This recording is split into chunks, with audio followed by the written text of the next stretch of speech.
Hello friends, welcome to the first ever Craft Against Humanity server tour. This tour is being done at the end of October 2015, and it is about 2.5 months after the start of the server.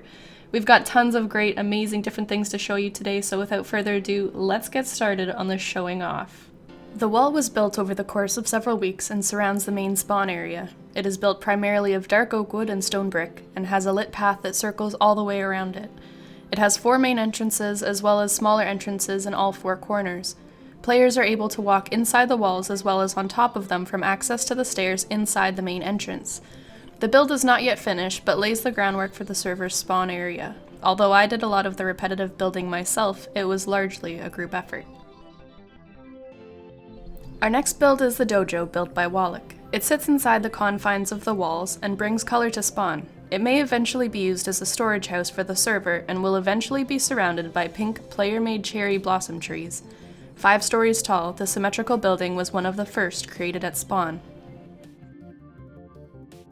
The spawn house was built out of necessity for a place to call home. It was built by me in a similar style to the wall.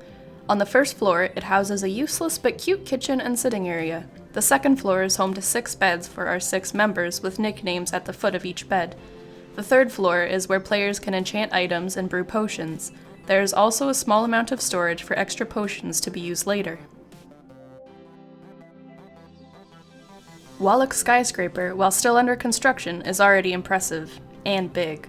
Made mostly of colored clay, stained glass, and snow, the building will eventually come close to reaching the build height limit, towering spectacularly over the rest of spawn. The build is not finished, but we'll see how much more is completed by the next progress video. It doesn't have an official name yet, but King Tuthmosis's castle is a sight to behold. It sits just outside the spawn walls and is as intricate as it is big. The castle boasts room after room of high arched ceilings, and the build follows the lay of the land by rising and falling with the surrounding hills. Some of the interior is decorated, but for the most part, it sits waiting on the hillside. The Skelly Spawner is a simple spawner design using a hidden water elevator and fall damage, and was built and designed by Worths in the early weeks of the server. There is an enchanting area, as well as a small room for potion brewing. The spawner is accessible only through the Nether and will eventually connect to the Nether hub. The Guardian farm is about 50% complete and already functional. The farm is designed to look like a large-scale Minecraft bookshelf unit with trapdoors on the outside, and will have a glass top section as well. The mechanism was built by Worths, and the decorative build was done by myself and Noric. The water was cleared out of the area using sand and sponges and took several days' worth of work. The next parts to be completed are the item collection and sorting systems. The Ender Ender is an Enderman XP farm that is accessed by a path branching off of the main end entrance. We use DocM77's Endermite design because it is light on resources and players can get from level 0 to 30 in just a couple minutes.